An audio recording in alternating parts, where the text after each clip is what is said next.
मेरा शौहर मेरा हाथ पकड़े तेज़ तेज़ कदम उठा रहा था। हमारी मंजिल अम्माम बारगाह थी। हम दोनों ने स्याह लिबास ज़ेब तन कर रखे थे। मेरे शौहर का ध्यान ना जाने किस तरफ था, लेकिन मेरे दिल में तो एक शौर सा उठ रहा था। यह पहली दफ़ा था जब मैं किसी शाम गरीबा के लिए जा रही थी, और जो कुछ भी मैंने आज तक सुना था उसके बाद उस शाम का हिस्सा बनना मेरे लिए बहुत ही ज़्यादा मुश्किल था। लेकिन फ़ुरक़ान की मोहब्बत में जहाँ मैं इतने दरिया पार किए थे, वहीं मैं इस बात के लिए भी तैयार हो गई थी। ये एक बहुत बड़ी इमाम बारगाह थी। मेरा शौहर मुझे लेकर एक बड़े से हाल में दाखिल हुआ। वहाँ पहले से काफ़ी सारे मर्द और औरतें मौजूद थी। सब ने ही स्याह लिबास पहने हुए थे और उनके चेहरे गमों की तस्वीर बने थे। सब एक दूसरे से मुँह छिपाए आंसू बहा रहे थे। एक लम्हे के लिए मुझे ऐसा लगा कि जो कुछ मैंने आज तक सुना था वो सब गलत था, क्योंकि यहाँ मुझे ऐसा दिखाई नहीं दे रहा था। सब लोग ही ज़्यादा दुखी थे, परेशान थे, एक अज़राब सी कैफियत थी। मेरे शौहर ने मुझे एक जगह बिठाया और कहने लगा, अब तुम सुकून से यहीं बैठ जाओ, मैं थोड़ी देर में आता हूँ। परेशान होने की ज़रूरत नहीं है। तुम पहली दफ़ा यहाँ आई हो, इसलिए तुम्हें यह सब कुछ अलग लगेगा, लेकिन फिर तुम भी हमारी जैसी हो जाओगी। मुझे फ़ुरक़ान की बात का मतलब हरगिज़ भी समझ ना आया। पता नहीं वो क्या कहना चाह रहा था। मैंने उसे रोकने की कोशिश की, लेकिन वो ना रुका। मुझे अकेला वहीं छोड़कर चला गया। मजबूरन मैं खामोशी से अपनी चादर में खुद को छिपाए वहीं बैठ गई। थोड़ी देर के बाद दूर दूर कहीं दिए रोशन होने लगे। मैं हैरान हुई कि जब लाइट है तो फिर दियों की क्या ज़रूरत है, लेकिन उस वक़्त मेरे होश उड़ गए जब एकदम ही सारे हाल की लाइटें बंद हो गईं। कहीं दूर दूर टमटमाती दियों की रोशनियां होने के बराबर रह गई थी। मुझे बहुत खौफ महसूस हो रहा था। हर तरफ स्याही थी, हाथ को हाथ दिखाई ना देता था। मेरा दिल बुरी तरह कांपने लगा था। मैं एक लम्हे को ख्याल आया कि जो कुछ मैंने आज तक सुना था शायद वो सच ही था। जब यही तो अंधेरा कहा जा रहा था, मैं अपने आप पर पछता रही थी कि पता नहीं क्यों यहाँ चली आई थी। फ़ुरक़ान भी मुझे छोड़कर ना जाने कहाँ चला गया था। कुछ ही देर गुजरी थी कि अचानक मुझे अपने बराबर में किसी का वजूद महसूस हुआ। मैंने धीरे से पुकारा, फ़ुरक़ान आप आ गए, लेकिन मुझे कोई जवाब सुनाई ना दिया। यकीनन जो कोई भी था फ़ुरक़ान नहीं था। मुझे तो ये भी नहीं पता चल रहा था कि वो मर्द है या औरत। मैं जल्दी से अपने आप में ही सिमट गई। कुछ देर और गुजरी तो शाम गरीबा का आगाज़ हुआ और ज़ाकिर ने अपना बयान शुरू किया। मेरा ध्यान उनकी बातों से कहीं ज़्यादा फ़ुरक़ान को ढूंढने पर था। मैं इस अंधेरे से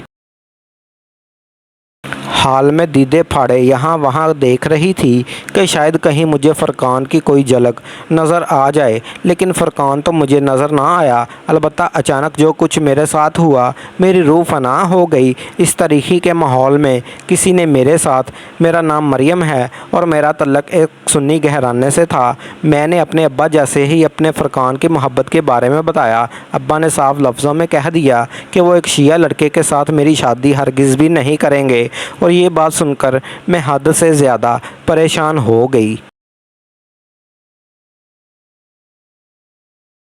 मोहब्बत करने से पहले मुझे हरगिज़ भी इस बात का अंदाज़ा नहीं था कि शादी के लिए मसलक भी बहुत देखना पड़ता है और मसलक का फ़र्क मोहब्बत के रास्ते में रुकावट बनेगा। मुझे तो लगा था कि मैं अब्बा को फ़ुरक़ान के बारे में बताऊंगी तो वो बहुत खुश होंगे, क्योंकि फ़ुरक़ान की नौकरी भी बहुत अच्छी थी और वो पढ़ा लिखा भी था। अब्बा ने सबसे पहले यही बात पूछी थी कि वो किस मसलक से है। उस बात का इल्म मुझे ख़ुद भी नहीं था।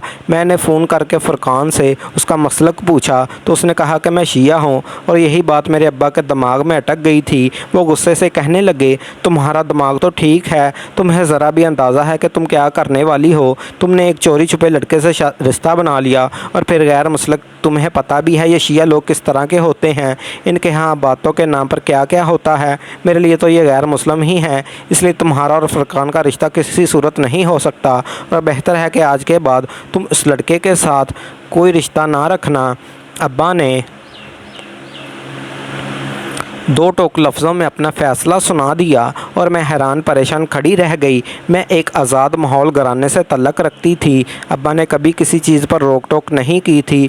हमें हर तरह की आज़ादी हासिल थी। लेकिन आज मैंने अब्बा का एक अलग ही रूप देखा था। फ़रकान और मैं एक साथ ही नौकरी करते थे, लेकिन मसलक को लेकर हमारे दरमियान कोई भी बात नहीं हुई थी। अब जब घर में मेरी शादी की बात चल रही थी तो मैंने खुद ही अब्बा के सामने फ़रकान का ज़िक्र कर दिया था। फ़रकान भी हमेशा यही कहता था कि मैं जब चाहूँगी वो अपने घर वालों को भेज देगा, लेकिन पहले ही सवाल पर अब्बा ने फ़रकान को फ़ेल कर दिया था। मैंने फ़रकान को बताया कि अब्बा ने शिया का लफ्ज़ सुनते ही इनकार कर दिया है, तो वो कुछ हैरान हुआ और कहने लगा कि मैं जानता हूँ कि तुम शिया नहीं हो, लेकिन मुझे इस बात से कोई फ़र्क नहीं पड़ता। तुम अपने घर वालों को मना लो, मैं रिश्ता भेजने को तैयार हूँ। मैंने लाख कोशिश की, लेकिन अब्बा ना माने। बल्कि अब्बा ने जो कुछ मुझे शिया लोगों के बारे में बताया वो सुनकर मेरे भी रोंगटे खड़े होने लगे और कहने लगे कि शाम करीमा के नाम पर लोग अंधेरा करके पता नहीं औरतों के साथ क्या कुछ करते हैं, मिनटों के नाम पर कैसे कैसे काम करवाए जाते हैं, न्याज खाना कहकर नापाक खाना खिलाया जाता है। सुना है उनका तो कुरान भी अलग होता है, और तुम ऐसे लोगों से रिश्ता जोड़ने की बात कर रही हो। किसी शिया के घर में तुम्हारी शादी करने से अच्छा है मैं तुम्हारा गला दबाकर तुम्हें दफन कर दूँ। अब्बा की बात ने मेरे दिल में हलचल मचा दी थी। मेरा आज तक कभी भी किसी शिया से कोई तल्लक नहीं रहा था और ना ही कभी फ़रकान ने इस हवाले से कोई बात की थी। अलबत्ता मैंने ऐसी बहुत सी बातें यहाँ वहाँ से सुन रखी थी, लेकिन कभी इतना ध्यान ही नहीं दिया था कि यह सच है या झूठ। लेकिन जब बात खुद पर आई और अब्बा के मुंह से सब कुछ सुना तो दिल अजीब ही तरह से धड़कने लगा था। क्या वाकई सिया लोग ये सब करते हैं? मुझे यकीन ही नहीं आ रहा था। मैं तो फ़रकान को जानती थी और बहुत अच्छा नेक और इंसान था। अब्बा का इतना अटल फैसला देखकर मैं खामोश हो गई, जबकि दूसरी तरफ फ़रकान बार बार इसरार कर रहा था मैं अपने घर वालों को मनाऊं ताकि वो रिश्ता भेजे। मैं उसे क्या बताती कि मेरे अब्बा इसके और इसके घर वालों के हवाले से क्या कुछ सोचते हैं।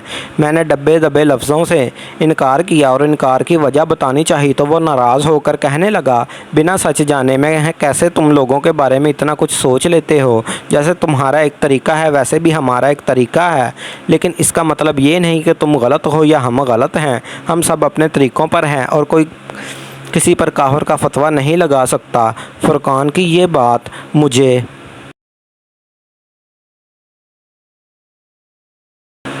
जायज़ लगी थी। यहाँ तक हर इंसान दूसरे को काफिर कह रहा था। किसी को किसी के बारे में कुछ पता नहीं है, सिर्फ एक दूसरे पर तोहमतें और बहतान लगाते हैं, जबकि यही बात हमारे दीन में नापसंद की गई है। मेरे अब्बा तो खैर फ़रकान के साथ मेरे रिश्ते के लिए राज़ी नहीं थे और इसलिए वो मेरा रिश्ता अपने ही जानने वाले के बेटे से कर रहे थे, लेकिन मेरा दिल बिल्कुल भी इस रिश्ते के लिए राज़ी नहीं था।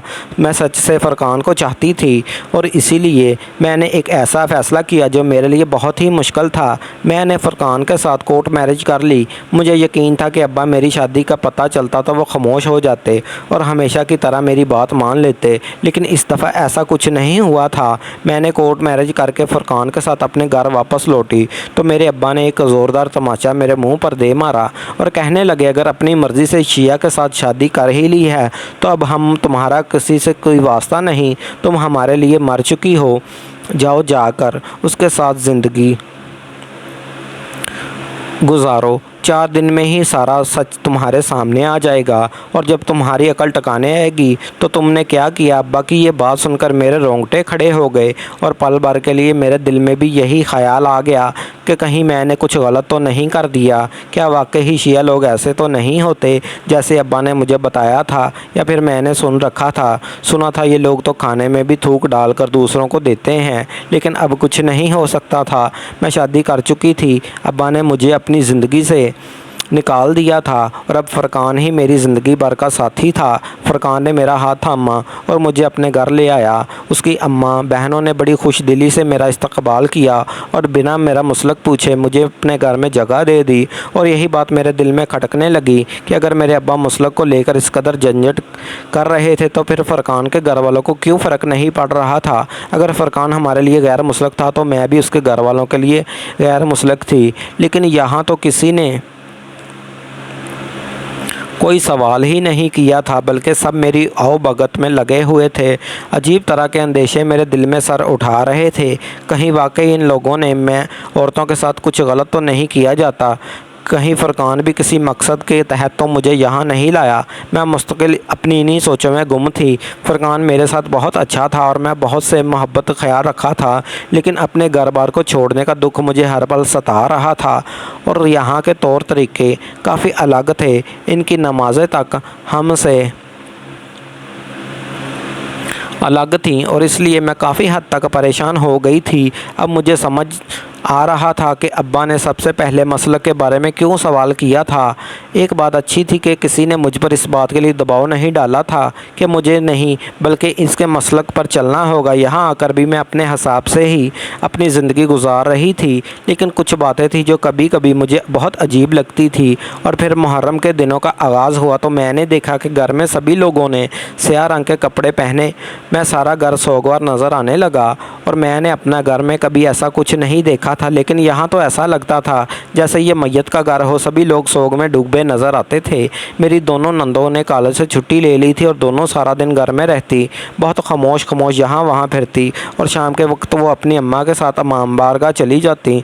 जब वो लोग वापस आते तो मेरी दोनों नंदों की आंखें सुर्ख नज़र आती, जैसे वो बहुत ज़्यादा रोई हों। और यही बात मुझे बहुत सी अजीब लगती थी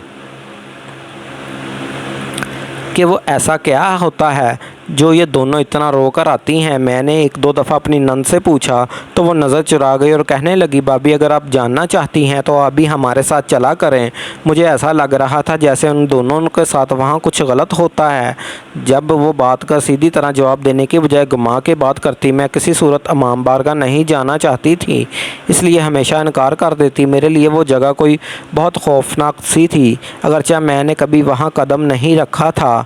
लेकिन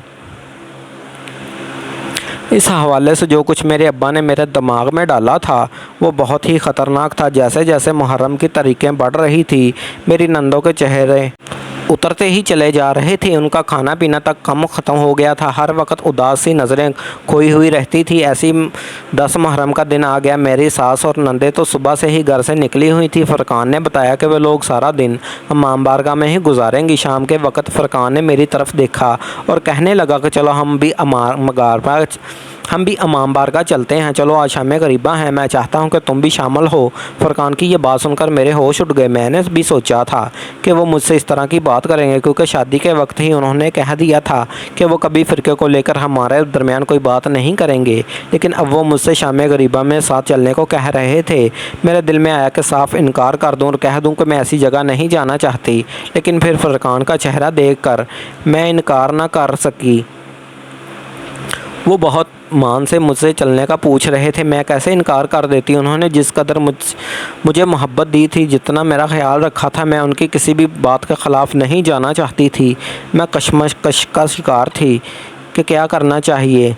दिल था कि फ़रकान के बात के ख़िलाफ़ जाना चाहता था, दिमाग था जो कह रहा था कि ऐसी जगह ना जाओ तो बेहतर है। फ़रकान सामने हाथ बांधे मेरे जवाब का मुंतज़र खड़ा था और फिर चंद ही लम्हों में मेरा दिल जीत गया और दिमाग ये जंग हार गया। मैंने उठकर जाने के लिए चादर ओढ़ी तो फ़रकान धीरे से कहने लगा, मरियम स्याह लिबास पहन लो, ये गम के दिन हैं, हम लोग रंगीन कपड़े नहीं पहनते। मैंने अलमारी से ढूंढ कर स्याह रंग का लिबास निकाला और उसे ज़ेब तन करके फ़रकान के हाथ पकड़कर घर से निकल पड़ी। हम दोनों पैदल ही चल रहे थे, क्योंकि हमारे घर से इमाम बारगाह ज़्यादा दूर नहीं थी। फ़रकान सारा रास्ता खामोशी थे। उन्होंने कोई बात नहीं की और ना ही मेरी तरफ देखा था। जगह जगह इमाम हुसैन के नाम की सबील लगी हुई थी। कोई 15 मिनट बाद इमाम बारगाह में दाखिल हुए तो मेरा दिल तेज़ तेज़ धड़कने लगा। हर तरफ स्याह रंग के लिबास में मौजूद लोग दिखाई दे रहे थे। सब ही के चेहरे बहुत अजीब से हो रहे थे, जैसे वो किसी अजियत में हों और किसी तकलीफ़ को बर्दाश्त कर रहे हों। 19 साल की थी और आज पहले भी मैंने इतने मुहर्रम दिन देखे थे, लेकिन ऐसा मंजर आज तक नहीं देखा था। दिल बहुत ज़्यादा घबराने लगा। पता नहीं यहाँ क्या होने वाला था। मैंने दूर अपनी दोनों नंदों को देखा, जो मुझे देखकर मेरे पास आने की बजाय मुझसे मुँह मोड़कर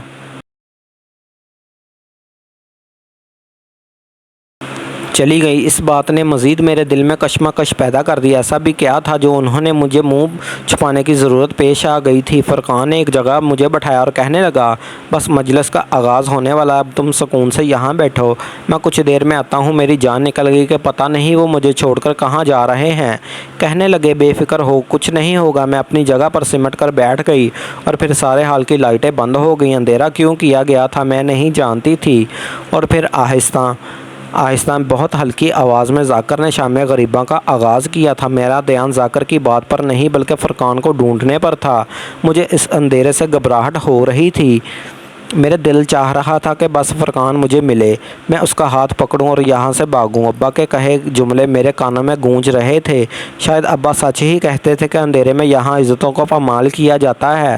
جس قدر اندھیرا تھا کوئی بھی نہیں علم تھا کہ بے چینی یہاں وہاں نظر دوڑائے رہی تھی، اور محفل میں رو رہے ہیں۔ میں پریشان ہو کر یہاں وہاں نظر دوڑائی تو سبھی اپنی اپنی سسکیوں کو روکنے کی کوشش کر رہے تھے۔ مجھے سمجھ ہی نہیں آیا کہ یہ کیا معاملہ ہے، اور پھر میرے کانوں میں ذاکر کا ایک جملہ پڑا اور میرا سارا وجود سناٹے میں آ گیا۔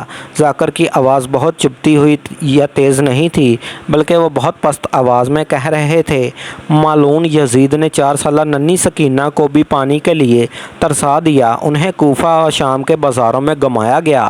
ایک بیٹی کے سامنے کیا اپنی اولاد کو رکھ کر سوچیں تو اس درد کا احساس ہوگا کہ ہمارا بچہ پیاسا ہو اور ہم اسے پانی نہ پلا سکے تو کیسی تکلیف ہوگی۔ بی بی سکینہ تو آل رسول سے ہیں، بدبخت یزید نے انہیں بھی پانی کے لیے ترسا دیا تھا۔ کوئی بیٹی اپنے باپ کو تکلیف میں نہیں دیکھ سکتی، لیکن ننھی سکینہ نے اپنے باپ کو ایسی دردناک شہادت کا منظر اپنی آنکھوں سے دیکھا اور اپنی جان پر برداشت کیا۔ اس کے باوجود بھی بی بی سکینہ کے حوصلے پست نہ ہوئے، وہ یزید کے مظالم کے سامنے مضبوط دیوار کی طرح کھڑی رہی۔ انہوں نے خدا سے کوئی شکوہ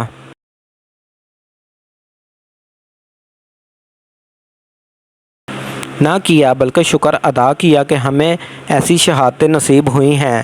ذاکر اور بھی بہت کچھ بیان کر رہے تھے، اور پہلی دفعہ میں نے خود پر رکھ کر سوچا تھا، میں اپنے باپ کو ذرا سی تکلیف دے کر اپنا گھر چھوڑ کر آئی تھی، اور ہر وقت میرے دل میں میرے باپ کا خیال رہتا۔ میرا دل چاہتا تھا کہ میں دوڑ کر ان سے جا کر معافی مانگ لوں۔ خود بخود ہی میری آنکھوں سے آنسو بہنے لگے تھے۔ ارد گرد سب کچھ بھول گئی تھی اور میرا دھیان صرف ذاکر کی باتوں پر تھا۔ وہ تو رنج و عالم کے ایسے مصائب بیان کر رہا تھا کہ نہ جانے آج تک نہ واقف تھی۔ میں نے تو صرف 9-10 محرم کے حوالے سے ہی سنا تھا۔ مجھے صرف امام حسین کی شہادت کا علم تھا، لیکن اس کے بعد شام غریباں سے تو میں کبھی واقف ہی نہ ہوئی تھی۔ مجھے تو بس یہی معلوم تھا کہ 10 محرم کو حسین کی شہادت ہوئی، لیکن یہ تو مجھے آج پتہ چلا کہ اصل کربلا تو 10 محرم کے بعد شروع ہوا، جب ہماری پاک بیبیوں کے ساتھ یزید نے اس قدر ظلم ڈھایا۔ مجھے پتہ ہی نہیں چلا کہ کب میری سسکیاں بن گئی تھی، میں بس سنتی ہی چلی جا رہی تھی اور میری جان نکل رہی تھی۔ میں آج تک ان دنوں کی اہمیت کو سمجھ ہی نہیں پائی تھی۔ آج پہلی بار مجھے پتہ چلا کہ کربلا کیا ہے اور یہ کیوں کہا جاتا ہے کہ اسلام زندہ ہوتا ہے۔ ہر کربلا کے بعد کئی گھنٹے گزر گئے تھے۔ شام غریباں کا اختتام ہو گیا تھا، بتیاں جلا دی گئی تھی اور میرے اندر کے اندھیرے بھی مٹ گئے تھے، اور اندھیرے جو بنا سچ جانے میں نے اپنے اندر خود پیدا کیے تھے، سچائی تو کچھ اور ہی نکلی۔ پتہ نہیں میں نے تو کیا سن رکھا تھا۔ شام غریباں کے نام پر عزتوں کے ساتھ ہونے والے فرضی داستانیں آج تک مجھے سنائی گئی تھی کہ میرا دل گھبراتا تھا، لیکن یہاں تو ایسا کچھ بھی نہیں ہوا تھا۔ کافی دیر بعد مجھے فرقان کی شکل نظر آئی، ان کی آنکھیں سوجی ہوئی تھی۔ وہ میرے قریب آئے، میرا ہاتھ تھاما، ہم واپسی کے لیے گھر روانہ ہوئے، لیکن ہم دونوں کے درمیان کوئی بات نہیں ہوئی۔ وہ مجھ سے منہ پھیرنے کہہ رہے تھے، میں ان سے نظریں چرا رہی تھی کیونکہ ہم دونوں کے پاس ہی شاید الفاظ نہیں تھے۔ کہتے ہیں نا، دکھ بڑا ہو تو انسان خاموش ہو جاتا ہے، اور ہم دونوں کے ہونٹوں پر بھی ایسا ہی قفل لگ رہا تھا کہ ہم گھر پہنچ گئے۔ کافی دیر بعد میری ساس نندے بھی لوٹ آئی تھی۔ ان کا حال بھی بہت کچھ مختلف نہیں تھا۔ سبھی اپنے اپنے کمروں میں تھے اور بستر کو لیٹنے کی سوچ رہے تھے کہ پتہ نہیں کیوں ہم اتنی نفرتیں پال رکھی ہیں۔ میں نے یہ نہیں کہتی کہ کون سا مسلک صحیح ہے یا کون سا غلط، لیکن بنا سچ جانے کسی پر بہتان لگانا بھی جائز نہیں۔ نہ ہمارے دین نے جھوٹی باتیں اور نفرتیں پھیلانے کے لیے بھی منع کیا ہے۔ اس کے بعد میری سوچ بدل گئی تھی۔ میں نے خود سے عہد کر لیا تھا کہ میں بنا جانے کسی مسلک کے حوالے سے کوئی بات نہیں کروں گی۔ किसी पर काफिर का फतवा नहीं लगाऊंगी कि बिना देखे मैं कैसे कह सकती हूँ कि मैंने नियाज में थूक मिलाकर मुझे दिया, या ना ही किसी अंधेरे में किसी इज़्ज़त को नुकसान पहुँचाया।